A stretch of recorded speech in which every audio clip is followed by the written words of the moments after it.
Madulas. Ikaw nga. Uy! Eron! Yeah. Alam mong pakaibayan ka na kapag nakita mo na eh. Kumukunat, pero umaahon ng 60. Halina, ay, taas pala. Ito na ang bago namin tambayan dito. Dito nga, ayun o, may mga marks. Siya na naman pong solid spot ang nahanap ng magkapatid. Ganda! Yung taxitid mo, mamaya may angkat. Oo, doon. 103! Siyempre, bago namin tinuloy itong lakad na to, minake sure ko muna na okay naman ang panahon. Chinek ko sa weather forecast na it's just going to be a very cloudy day. So, ang aming magiging ruta ay hindi sa usual na daan sa may Dasma. Kami ay dadaan pa silang. This is going to be my second time na dun dadaan papunta ng Kaibiyang. Hindi pa kami nag-Google Maps kasi ayon kay Aaron sa ulo niya raw. So, yun yung angkas ko siya sa likod. Maliklet at the moment. Ayos na dito. Ay, wow! Hindi nalubak. Hanggang saan? Hanggang doon? Hindi nalubak hanggang doon? Wala akong makakadaan eh. Ha? Wala akong makakadaan. Ngayon ka lang uli? Ang taray! Paano yung mga bahay dito? Eto, ayun o, nilihis do. Ayun lang, hindi pa okay dito. Ang putik ah. So, ang tawag dito sa daan na to ay ano to?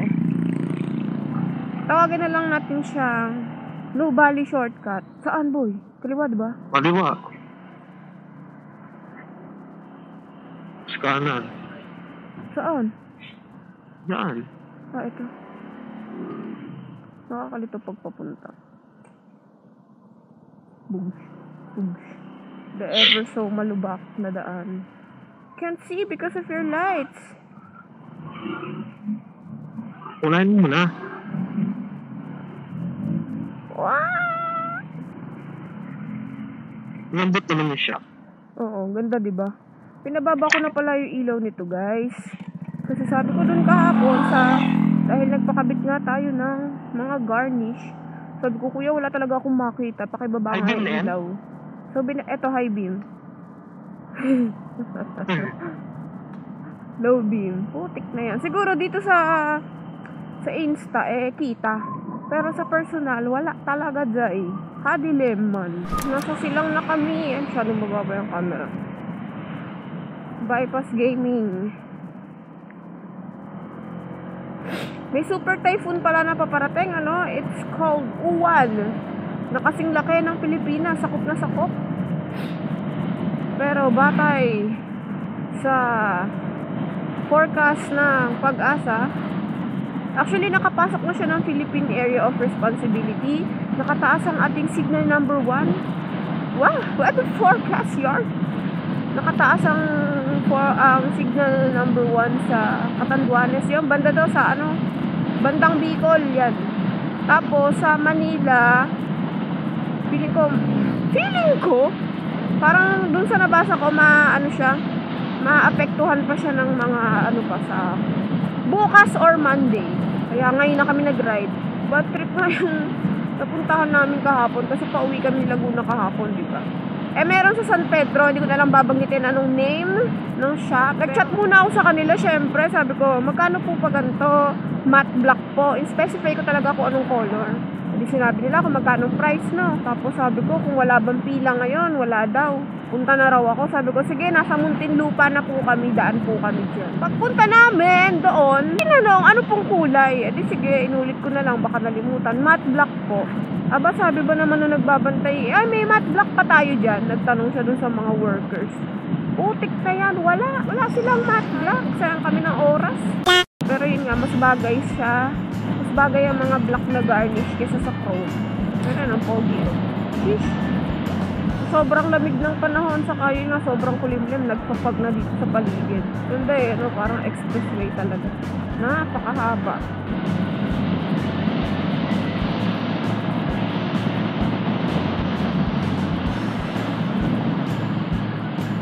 So, nasa na tayo? Anong simbahan ito? Ayan nga, Indang. Yan. Itong kahabaan na to dito sa Naik. Maraming campsite.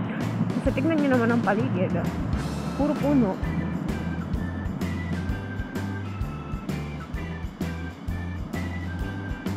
Napaka-maaliwalas na daan. Dito yata sila nagpicture nun eh. Doon yata nagpicture yung tropa ko nun eh. Picture nga rin ako. Kaya mo ipasok? Uy, nakakatakot. Parang manunugod eh. Nakatingin nga yung isa eh. Oh. Nakatali naman, boy. Hindi, nakatingin nga yung tong isa eh. Parang parang madulas pati. Nung ikay suguri ng baka. Sige. Pag ikaw nadulas, Dali mo. Doon, dito pa. Kopya. Okay na. Tapos matapakan mo to, no? Wow. Dito nga yata sila nagpicture. Hi, wag po kayong manunugod. Saan ka ba? Oo, stand mo. Nadede, ngayon ako nakakita ng bakang dumidede. Grabe ka naman dumede. Inalisan ka tuloy. Impacto ka eh. Sinugad? Hoy, hindi yan yung dumidede sa'yo. Huwag mo sugurin yan. Hala. Tain na nitong isa eh. Mahaba pa rin tali, boy. Hala. Thank you at hindi kayo nanugod. May mga baka pero yung paligid amoy amoy manok. Amoy poultry ganun. Si Aaron muna nag-drive. Uy, gak. Lalim nun, gago. Dito ko eh. Hanggang dito Bukid. Kami ay nasa Maragondon na. Ayan, pagka sa Dasma kami dumadaan, dito kami manggagaling. Ito yung Petron agad So, mas mabilis ba tayo dito or ano? Ano sa tingin mo, boy? Saan tayo mas mabilis? Kanan, Ternate, Kaybayang Tunnel, Pico de Loro. Alam mong pakaybayang ka na kapag nakita mo na eh. Okay, ahon test. Ahon test with angkas.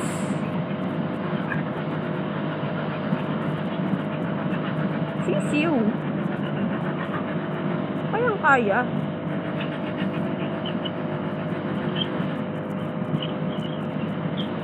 Aba nga pala na ahon na ito. Kumukunat, pero umaahon ng 60. 63? 64. 65. Habang may angkas, 67. Sheesh naman talaga.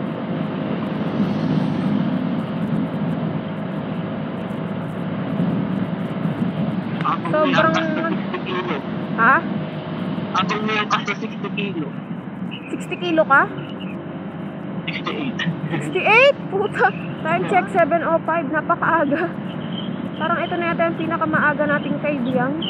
Ang ating average fuel consumption ayon sa kanyang reading ay 42.4. Carry na, pero mas matipid pa rin ang Fazio. Fazio kayang maging 48.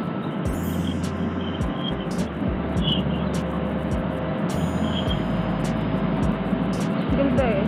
Nakakadagdag ng aesthetic yung yung kulay dilaw sa kalsada.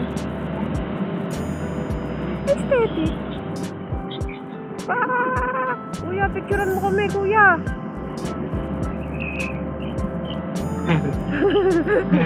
Buti nakita tayo. Pogi sa POV ng ng Giorno eh. Liit lang talaga ng niya, gauge niya.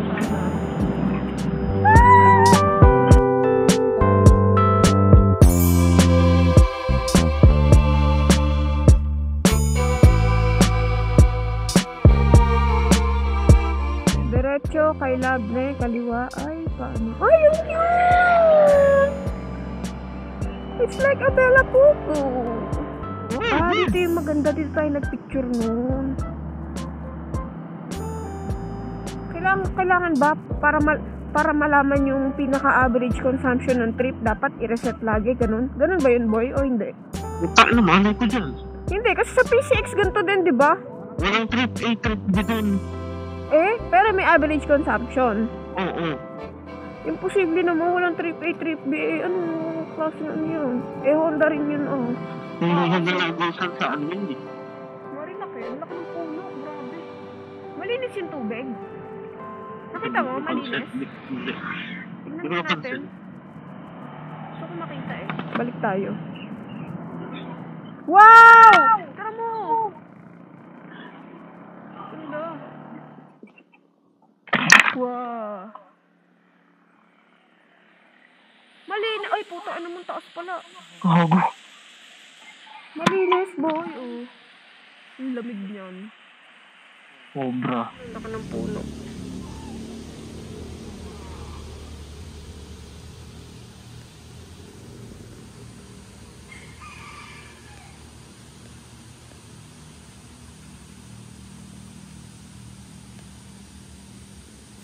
Tignan nyo gano'ng kalinaw. Pero parang kulay blue pa rin actually. Pero malinaw. Wow.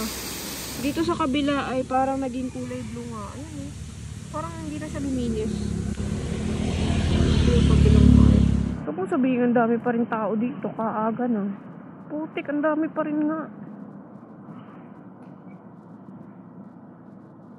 Gusto mo ba magpa-picture? Loko.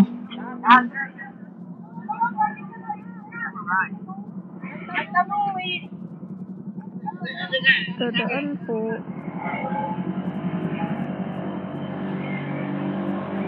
Beep, beep, beep, beep, beep, beep, beep, beep. Beep, beep, beep, beep, beep, beep.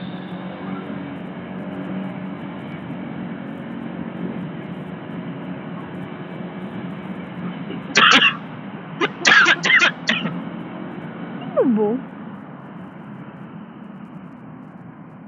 May sumama na pala sa atin. Tigilan mo nga. Okay naman yung panahon ngayon. Hindi pa siya masungit. Maaraw-araw pa ng slide. Nakahanap ko ng spot Intercom dito. disconnected. Nakita ang dagat. Ganda oh. Ayun ang mga bangkayan. Ay, hindi ganun kalapit. Nasaan? Wait lang. Ang bilis no. Speedboat. Kita rin yan, yung bato na yan doon sa, tinatambayan natin sa kay Labne. Mas malapit pa. Oo, mas malapit nga lang doon. At dahil wala na nga spot doon sa kay Labne at tinakpan na raw, sabi sa akin ng isang commenter. Ito na ang bago namin tambayan dito. Wag lang talagang aaraw kasi wala kayong puno talaga sa paligid na shade. So, yan lang. Since makulimlim naman, goods na kami dito.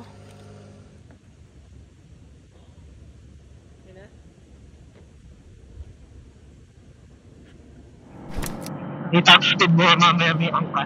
Oo, doon. So, isang mahabang diretsyo. Kaso may liko pa eh.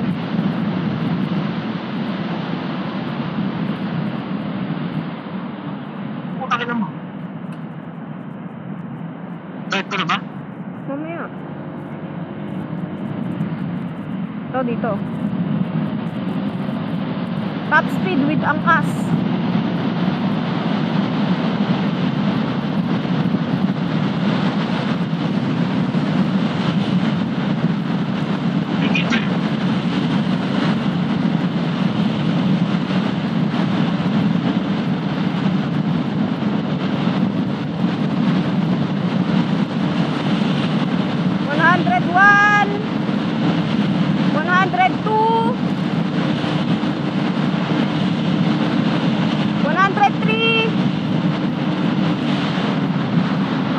Sa harap eh. Nakaka 103 boy with angkas. Kita. Nakuhaan mo? Kita yung paddle. Oh.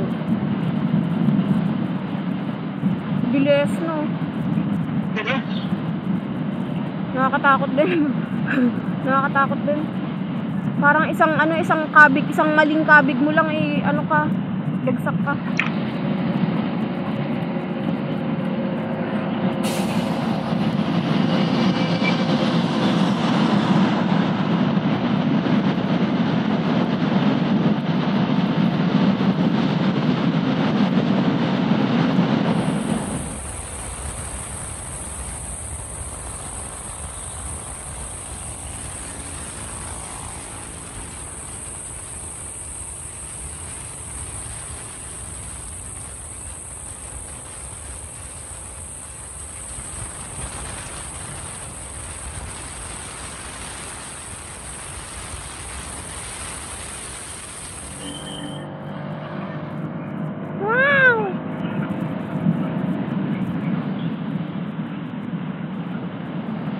bundok eh, no? Paligid eh.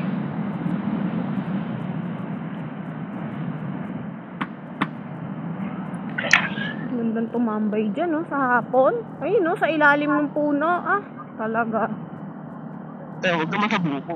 Ay, hindi dun sa buko. Ayun, no? Sa puno ng mangga. Mangga ba yun? Kung ano man yung puno yan. Ang galing nga. May bukol yung ano. May bukol yung Likod. yung bundok. Parang bundok pa. Tara mo yung baka. Ang sarap ng upo. Ganda nun, no? Kita mo? Ayun, no? Yung ano, no? Nakaumbok. Parang ang smooth nung grass. Sarap, no? Tapos yung mga bata maglalaro ng mga luksong baka. May legit silang baka para luksuhan. Kuha na lang ako dito, nakakatakot eh. Galing nga, ito yung siya, oh. Ah, okay. Hindi siya nakakatakot sa scooter. Nakakatakot sa PG1 eh.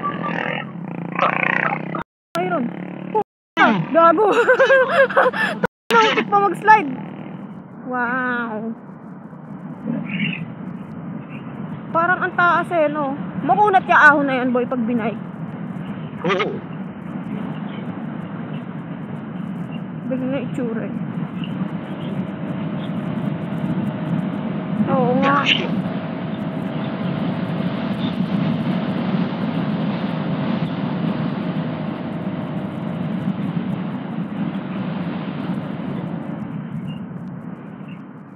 Ah, dito. Diyan sila nagpicture. O, ito na, balik. Yon, doon. May bundok eh. Dito nga, ayun oh, may mga marks. Kabayo kaya, nanunugod ba yan? Ayun. Taas pala naman. Kaya nga. Madulas. Ikaw nga. Uy! Eron! Bebe! Tanga! Taas mo! Nalulubog yung paa ko! Wait lang, hoy! Madulas eh. Ikaw na nga! Hindi ko kaya. Hindi ko kaya! Pinagdala yung sapatos ko. Ah! Ah! Maano? Ano ko? Sobrang ano, boy? Putik na yan. Tanga-tanga. Dulas eh. Buti na ano mo ng paa mo agad. Tara mo sa akin, Oo. oh. Salo ko lahat ng bigat eh. Wow. Punta dito, gagi. Kala ko babagsak eh. Ano, paano pwesto to? Ganda, boy! Wow! Buti, huminto tayo. Ganda, oh. Yung bundok sa likod. Isa na naman pong solid spot ang nahanap ng magkapatid. Panis.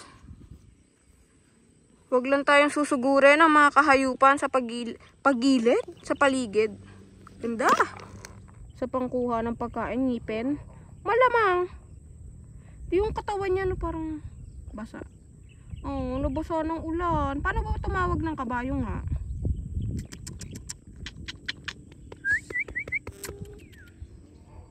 Kaliwa pa. Paling, hindi, yung motor mismo. Italikod mo pa. Hindi, paling sa, ayun, sige, papunta pa dito. Kita na rin yung ano dito, SMDC? O baka hindi. Yan ba yun?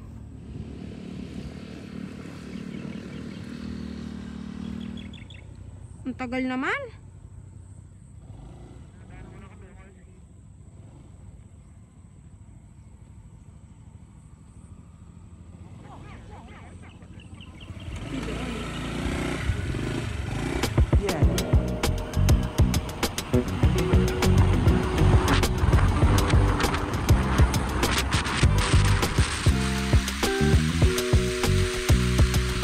Biglang ko lang saglit. Hop, dito na. Para kita yung taal. Ayun po. Dito. Wow.